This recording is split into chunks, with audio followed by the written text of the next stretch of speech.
ಎಲ್ಲರಿಗೂ ನಮಸ್ಕಾರ. ಇವತ್ತಿನ ವಿಡಿಯೋದಲ್ಲಿ ನಾನು ನಿಮಗೆ ನಿಮ್ಮ ಏರ್ಟೆಲ್ ನಂಬರಿಂದ ನೀವು ಇಲ್ಲಿ ಜಿಯೋಗೆ ಇಲ್ಲಿ ಪೋರ್ಟ್ ಆಗ್ತಾ ಇದ್ದೀರಾ ಅಂದರೆ ಇದರ ಪ್ರೊಸೆಸ್ ಯಾವ ಥರ ಇರುತ್ತೆ ಅಂತ ನಿಮಗೆ ಕಂಪ್ಲೀಟ್ ಆಗಿ ಮಾಹಿತಿನ ತಿಳಿಸ್ಕೊಡ್ತೀನಿ. ಹೌದು, ಅಷ್ಟೇ ಅಲ್ಲ, ಈ ಪೋರ್ಟ್ ಅಲ್ಲಿ ನೀವು ಇನ್ನು ಸಿಮ್ ಏನಿದೆ ನೀವು ಇಲ್ಲಿ ಮನೆಗೆ ತರಿಸ್ಕೋಬಹುದು. ಅದ್ರ ಜೊತೆಗೆ ಈ ಪ್ರೊಸೆಸ್ ಏನಿದೆ ಕಂಪ್ಲೀಟ್ ಆಗಿ ನೀವು ಒಂದೇ ಒಂದು ಸ್ಟೆಪ್ ಅಲ್ಲಿ ನೀವು ಕಂಪ್ಲೀಟ್ ಆಗಿ ನೀವು ಇದನ್ನ ಮನೆಯಲ್ಲೇ ಮಾಡಬಹುದು. ಇನ್ನು ಉಳಿದಂತ ನೀವು ಇಲ್ಲಿ ಜಿಯೋ ಶಾಪ್ಗೆ ಹೋಗುವಂತ ಅವಶ್ಯಕತೆ ಇಲ್ಲ. ಬನ್ನಿ ಫ್ರೆಂಡ್ಸ್, ಆಗಿದ್ರೆ ನಿಮಗೆ ಇವತ್ತಿನ ವಿಡಿಯೋ ತುಂಬಾ ಇಂಟ್ರೆಸ್ಟಿಂಗ್ ಹಾಗೂ ಇನ್ಫಾರ್ಮೇಟಿವ್ ಇದೆ. ಅದಕ್ಕೋಸ್ಕರ ವಿಡಿಯೋನ ಫಸ್ಟ್ ಇಂದ ಲಾಸ್ಟ್ ವರೆಗೂ ನೋಡಿ. ಅದ್ರ ಜೊತೆಗೆ ಈ ವಿಡಿಯೋ ಮುಖಾಂತರ ನಮ್ಮ ಚಾನಲ್ಗೆ ಹೊಸದಾಗಿ ಬಂದಿದೆ, ದಯವಿಟ್ಟು ಚಾನಲ್ಗೆ ಸಬ್ಸ್ಕ್ರೈಬ್ ಮಾಡೋದನ್ನ ಮಾತ್ರ ಮರಿಬೇಡಿ. ಹೌದು ಫ್ರೆಂಡ್ಸ್, ಆಲ್ರೆಡಿ ಏರ್ಟೆಲ್ ಯೂಸರ್ಸ್ ಏನಿದ್ರೆ ಆಲ್ಮೋಸ್ಟ್ ಈಗ ನೆಟ್ವರ್ಕ್ ಇಶ್ಯೂ ಏನಿದೆ ಅವ್ರಿಗೆ ಸಾಕಷ್ಟು ಕಾಡ್ತಾ ಇದೆ ಅಂತ ನಾವಿರುವಂತ ಜಾಗದಲ್ಲಿ ಕೂಡ ಏರ್ಟೆಲ್ ಅಲ್ಲಿ ಯಾವುದೇ ಅಂತ ಅಷ್ಟೊಂದು ಅಕ್ಯುರೇಟ್ಲಿ ಅಥವಾ ಸ್ಟೇಬಲ್ ನೆಟ್ವರ್ಕ್ ಏನಿದೆ ಬರೋದಿಲ್ಲ. ಅದರಲ್ಲಿ ನಮಗೆ ನೆಟ್ವರ್ಕ್ ಇಶ್ಯೂ ಅಲ್ಲಿ ನಮಗೆ ಕಾಲ್ ಡ್ರಾಪ್ ಆಗಿರ್ಬೋದು, ಕಾಲ್ ಸ್ಟ್ರಕ್ ಆಗೋದು ಅಥವಾ ಇಂಟರ್ನೆಟ್ ಕೂಡ ಅಲ್ಲಿ ಯೂಸ್ ಮಾಡೋದಕ್ಕೆ ಸಿಗೋದಿಲ್ಲ.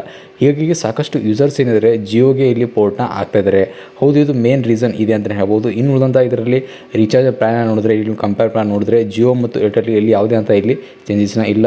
ಎರಡೂ ಟೆಲಿಕಾಂ ಕಂಪನಿಯಲ್ಲಿ ಕೂಡ ಸೇಮ್ ಒಂದು ರೀಚಾರ್ಜ್ ಪ್ಲಾನೇ ಬರ್ತವೆ. ಆದರೆ ನಾವು ದುಡ್ಡು ಕೊಟ್ಟರು ಕೂಡ ಇಲ್ಲಿ ನಮಗೆ ನೆಟ್ವರ್ಕ್ ಸಮಸ್ಯೆ ಅನ್ನೋದು ಕಾಡ್ತಾ ಇದೆ. ಹೀಗಾಗಿ ಸಾಕಷ್ಟು ಯೂಸರ್ಸ್ ಏನಿದ್ದಾರೆ ಏರ್ಟೆಲಿಂದ ಜಿಯೋಗೆ ಪೋರ್ಟ್ನ ಆಗ್ತಿದ್ದಾರೆ. ಬನ್ನಿ ಫ್ರೆಂಡ್ಸ್, ಇದರ ಪ್ರೊಸೆಸ್ ಯಾವ ಥರ ಅಂತ ನಿಮಗೆ ತಿಳಿಸ್ಕೊಡ್ತೀನಿ. ಯಾವೊಂದು ಏರ್ಟೆಲ್ ನಂಬರಿಂದ ನೀವು ಇಲ್ಲಿ ಜಿಯೋಗೆ ಪೋರ್ಟ್ ಹಾಕಬೇಕು ಅಂತಿರಲ್ಲ, ಆ ಮೊಬೈಲಲ್ಲಿ ನೀವು ಇಲ್ಲಿ SMS ಅಪ್ಲಿಕೇಶನ್ ಓಪನ್ ಮಾಡಿ. ಹೌದು, ನಾನು SMS ಮುಖಾಂತರ ತಿಳಿಸ್ಕೊಡ್ತೀನಿ ಹಾಗೂ ಮೈ ಜಿಯೋ ಅಪ್ಲಿಕೇಶನ್ ಕೂಡ ಈ ಪ್ರೊಸೆಸ್ ಬರುತ್ತೆ. ಬಟ್ ಆದರೆ SMS ಪ್ರೊಸೆಸ್ ಏನಿದೆ ತುಂಬ ಒಂದು ಈಸಿ ಇರುತ್ತೆ ಅಂತ ನಾನು ಎಷ್ಟು ಪೋರ್ಟ್ ಮಾಡಿದ್ದೀನಲ್ಲ, ನಾನು SMS ಮುಖಾಂತರನೇ ಮಾಡಿದ್ದೀನಿ. ಇನ್ನು SMS ಅಪ್ಲಿಕೇಶನ್ ಏನಿದೆ ಓಪನ್ ಮಾಡಿ. ಅಂದರೆ ಯಾವೊಂದು ನೀವು ಏರ್ಟೆಲ್ ನಂಬರ್ನ ಪೋರ್ಟ್ ಆಗಬೇಕು ಅಂತಿದ್ದೀರಲ್ಲ, ಮೆಸೇಜ್ ಅಪ್ಲಿಕೇಶನ್ ಓಪನ್ ಮಾಡಿ. ಓಪನ್ ಮಾಡಿದ್ಮೇಲೆ ನೀವು ಇಲ್ಲಿ ಕ್ಯಾಪಿಟಲ್ ಲೆಟರಲ್ಲಿ ನೀವು ಇಲ್ಲಿ ಪೋರ್ಟ್ ಅಂತ ಟೈಪ್ ಮಾಡಿ. ಒಂದು ಸ್ಪೇಸ್ ಕೊಟ್ಟು ನೀವು ಯಾವೊಂದು ಏರ್ಟೆಲ್ ನಂಬರ್ ನೀವು ಪೋರ್ಟ್ ಮಾಡಬೇಕು ಅಂತಿದ್ದೀರಲ್ಲ ಆ ನಂಬರ್ನ ನೀವು ಇಲ್ಲಿ ಹಾಕಿ. ಅದು ಆದಮೇಲೆ ಇಲ್ಲಿ ನೀವು 1900 ನೀವು ಇಲ್ಲಿ ಸೆಂಡ್ ಮಾಡಿ. ಯುನೀಕ್ ಪೋರ್ಟ್ ಕೋಡ್ ಅಂತ ಬರುತ್ತೆ, ಅಂದರೆ UPC ಕೋಡ್ ಬರುತ್ತೆ. ಇದು ಯಾವುದು ಕಾರಣ ಕೂಡ ಎಲ್ಲಿ ಕೂಡ ಶೇರ್ ಮಾಡೋದಕ್ಕೆ ಹೋಗಬೇಡಿ. ಇದು ಬಹಳ ಇಂಪಾರ್ಟೆಂಟ್ ಇರುತ್ತೆ. ಅಂದರೆ ಇದೊಂದು ವ್ಯಾಲಿಡ್ ಹಾಗೂ ವೆರಿಫಿಕೇಶನ್ ಸಂಬಂಧಿತ ಬೇಕಾಗುತ್ತೆ.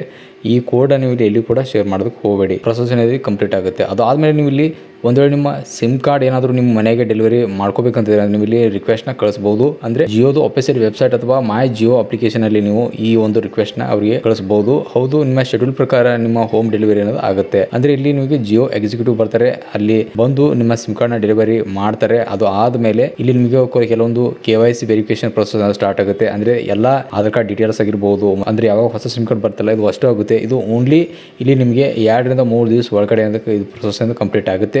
ಯಾವಾಗ ನಿಮ್ಮ ಹಳೆಯ ಸಿಮ್ ಕಾರ್ಡ್ ಬಂದಾಗುತ್ತಲ್ಲ ಆವಾಗ ನೀವು ಇಲ್ಲಿ ಜಿಯೋ ಹೊಸ ಸಿಮ್ ಕಾರ್ಡ್ನ ನೀವು ಇಲ್ಲಿ ಇನ್ಸರ್ಟ್ ಮಾಡಿ. ಅಂದರೆ ನೀವು ಇಲ್ಲಿ ಆಫ್ಲೈನಲ್ಲಿ ಕೂಡ ಸಿಮ್ ಕಾರ್ಡ್ನ ಖರೀದಿ ಮಾಡಬಹುದು ಅಥವಾ ಆನ್ಲೈನಲ್ಲಿ ಕೂಡ ನೀವು ಇಲ್ಲಿ ನಿಮ್ಮ ಮನೆಗೆ ಡೆಲಿವರಿ ಮಾಡ್ಕೋಬಹುದು. ಐ ಹೋಪ್ ನಿಮಗೆ ಇನ್ಫಾರ್ಮೇಷನ್ ಸಿಕ್ಕಿದೆ ಅನ್ಕೊಂಡಿದ್ದೀನಿ.